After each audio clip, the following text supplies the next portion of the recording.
giants, shapeshifters, demons, vampires, monkey people, demigods, Anunnaki, Nephilim, and weapons of mass destruction. Welcome to the history you're not taught in school. Ladies and gentlemen, I am your host, Rex Bear. What you are looking at is the battle at Lanka, the Ramayana. This is an ancient battle that has been written about and passed down for generations. Thousands and thousands and thousands of years ago, people were more into science fiction than they are now. Or is science fiction science fact? Is fact more science fiction than science fiction? Well, what you're looking at is literally the depiction of these battles that went on between everything above that I just described to you. Are these texts copies of the Sumerian cuneiform tablets that talk about the demigods, the giants, the black-headed people that were manipulated, the archetypes that are linked to cosmic events and scenarios? Let me share with you also some information on the Ramayana. It's an ancient Indian epic poem which narrates the struggle of the divine prince Rama to rescue his wife Sita from the demon king Ravana.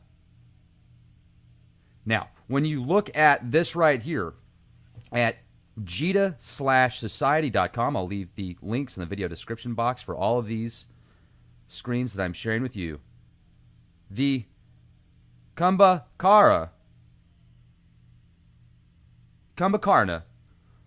is a giant.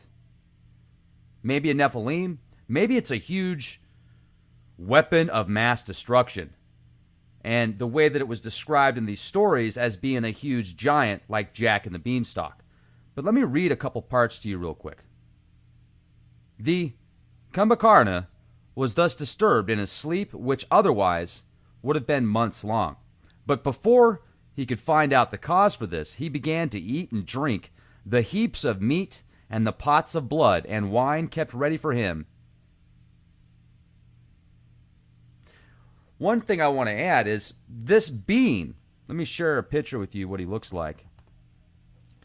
This guy right here is the younger brother of Ravana in the famous epic that I'm going to be reading to you here in a minute, parts of that we're describing, the Ramayana. Now, he is a huge monster with a great appetite. He's described as good character and a great warrior, although he killed and ate many monkeys, only to show his power. Now, when it actually gets into the battle, kind of reminds me of some type of just incredible weapon. You know, maybe he really was this giant. Maybe he really was what is described in the book of Enoch when they put a reference point on how big these giants actually are. Hundreds of feet tall. And it certainly is possible. But what's up with all these depictions of giants and monkey people back in the day? In multiple cultures, multiple civilizations for thousands of years, if it wasn't real. Now, the Vanara is the monkey people. This is the group that's referred to as living in forests. They're depicted as monkeys. Literally. Look at this. And then you've got the blue demigod, which reminds me of the tall blues that you've probably seen in TV shows and movies that are usually at either the top or close to the top of the apex when it comes to the control grid of certain extraterrestrial species. They're the ones controlling the ship. They're the pilots. They're the captains. Now, certainly, I wouldn't say they're above the mantis. Yet, I would say for their dynasty, the blue ETs are upper echelon. They're above the grays, at least the ones that are depicted in the Hollywood shows. So could this blue being actually be an extraterrestrial? Now, Rama once again, if we take a look at this picture of Rama, you'll see he's depicted as blue. He's considered a very kind god, caring god, with a high set of morals and standards. From the research that I've done thus far, I haven't dove deep enough yet to verify that I think this guy has high morals. From the little bit that I have read, though, that's what these texts are claiming, and so far it seems to be pretty good. Now, like for example, the word with two contextual meanings, Rama, in one context is found, states dark colored, black, as is related to the term, which means night. In another context is found the word meaning pleasing, delightful, charming, beautiful, lovely. The word is sometimes used as a suffix in different Indian languages and religions. Now, he is also the seventh avatar of Vishnu. One thing I wonder about that is when it says seventh avatar of Vishnu, does that mean like just a copy, like a Cylon, transferring consciousness?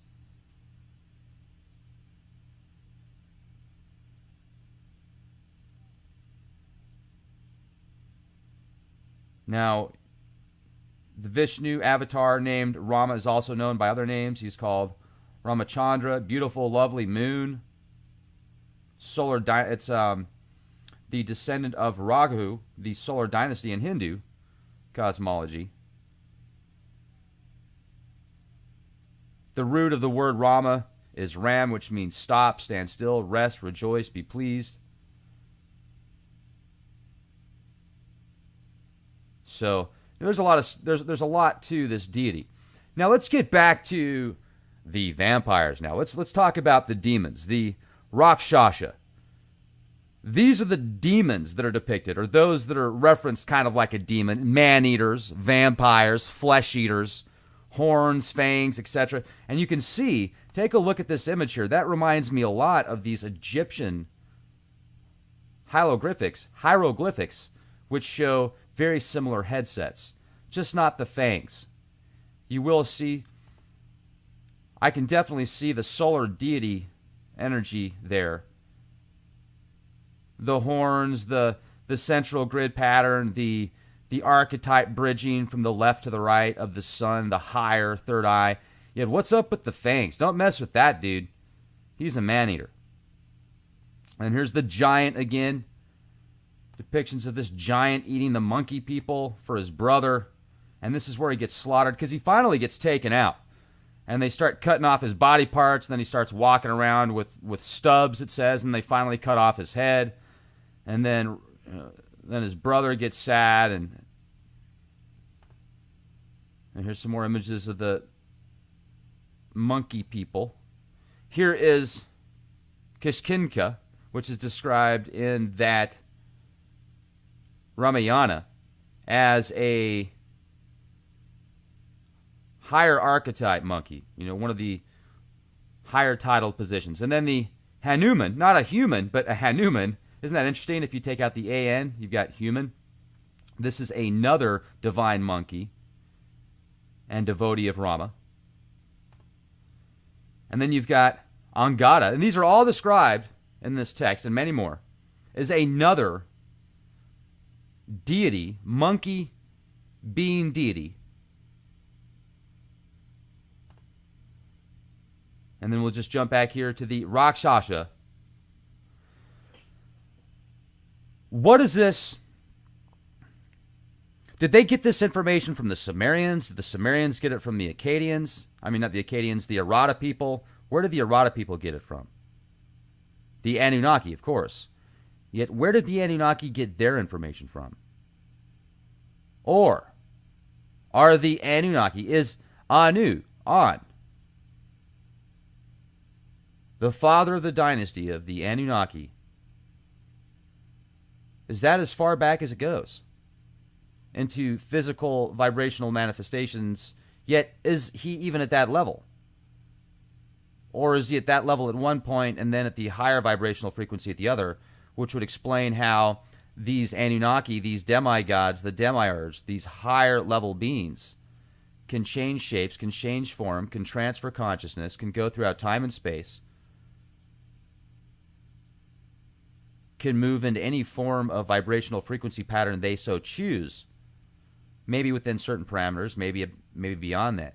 Maybe when these beings came down to Earth, if they did, which I believe they did, when they were formed, it could have easily been just instantly. Such as human. Our original, or the original Earthling of this planet was most likely just created. I doubt it started from a single cell and then just kept splitting until you had a monkey, and then aliens come down and manipulate the monkey. It's most likely a very highly evolved Earth being, our ancestors, that didn't have, maybe the reason they were easily tricked is because they didn't have the mindset to trick people. They didn't have the mindset to lie or deceit or to manipulate. They just were. And then this intelligent set of beings come down.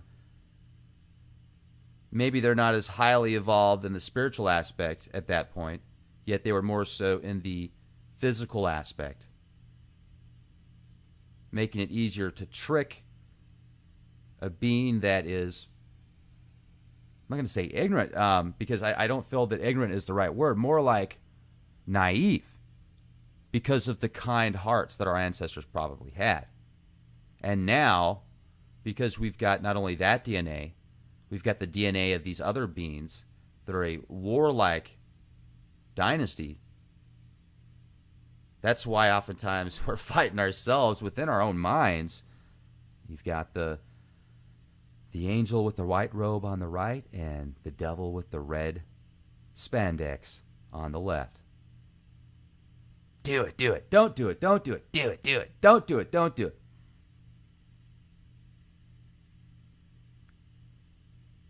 I wonder what it would be. I would really, I think the next heavy meditation that I do, the real deep meditation, I'm going to go as far back as I can and find the primordial form, the original Earth being. What was the original Earth being? Who was the original Earth being? What opportunities did the original Earth people have? Strong points. And when you get into this whole transhuman movement now, where people are like, oh, I don't want to extend my life, that would be taking away from God, or that would be messing up what God did naturally. Do you really think you're the natural form of what God made? You don't think you've already been messed with for years, decades, previous generations? Wouldn't it be neat to find out what the original copy was, what our original version was like? I'm going to do some more research into that and find out. I want to go way, way back. Millions, billions of years. Not just hundreds of thousands of years. I think we've been doing a really good job here at Lead Project, especially with your help, ladies and gentlemen, connecting many of these dots that connect to the manipulators, the engineers, the Anunnaki. And with all the personal syncs that I've had that I've shared with you guys, I feel that there is enough data out there to confirm over 50%, to validate over 50%, thinking about 75% conservatively, that there is a off-world or an entity that was and is manipulating the higher levels of government and business and many people around the world right now, that is was either originally off-world and came to this planet, or survived these cataclysms and continued to evolve. Maybe it left the planet, came back. Maybe it was under the center of the earth. Maybe it was so far out into time and space that when these Anunnaki opened up a portal they weren't supposed to, it got attached to them, then they got infected, and then they infected the human genome by transferring DNA to human beings. So therefore, we have to deal with that as well. That might explain when some people feel that we're born into sin. Well, what's your definition of sin? Not necessarily we're born into sin. We're born into something that because of our tainted DNA, possibly, this is just a theory, folks, that we not only have to fight off these serpent archons that are embedded in our DNA, which is depicted throughout various artifacts, tons of artifacts, the serpents around the body, not inside the body. The Gnostics thinking that the mother demon of all is the flesh that we reside in. What if we could break out of that DNA paradigm and actually have a higher level of consciousness, manipulate the DNA to where the serpent didn't, the dark serpents didn't control us? There's light serpents also, yet why would light serpents want to control us? They would want to help us. There's a difference between controlling and helping. So thank you for listening to my rant. Have a beautiful day. Question everything. Make sure to continue to check out the youtube.com/clandestine Time Lord channel for live shows. Not everybody gets the updates when we do live shows. If you want to become a contributing member at leakproject.com, that would be awesome. And thank you for everybody that is already a contributing member. If you would share these podcasts far and wide, social media platforms, alternative news sites, that way we can get the word out to more people. And most importantly, and I hope you want to be the change, I hope your change is good. Be the change you want to see. That has been written about and passed down for generations. Thousands and thousands and thousands of years ago, people were more into science fiction than they are now. Or is science fiction science fact? Is fact more science fiction than science fiction? Well, what you're looking at is literally the depiction of these battles that went on between giants, shapeshifters, demons, vampires, monkey people, demigods, Anunnaki, Nephilim, and weapons of mass destruction. Welcome to the history you're not taught in school. Ladies and gentlemen, I am your host, Rex Bear. What you are looking at is the battle at Lanka, the Ramayana. This is an ancient battle screens that I'm sharing with you. The Kumbhakarna is a giant. Maybe a Nephilim. Maybe it's a huge weapon of mass destruction. And the way that it was described in these stories as being a huge giant like Jack and the Beanstalk. But let me read a couple parts to you real quick. Let me share with you also some information on the Ramayana. It's an ancient Indian epic poem which narrates the struggle of the divine prince Rama to rescue his wife Sita from the demon king Ravana. Now, when you look at this right here at jita/society.com, I'll leave the links in the video description box for all of these, everything above that I just described to you. Are these texts copies of the Sumerian cuneiform tablets that talk about the demigods, the giants, the black-headed people that were manipulated, the archetypes that are linked to cosmic events and scenarios?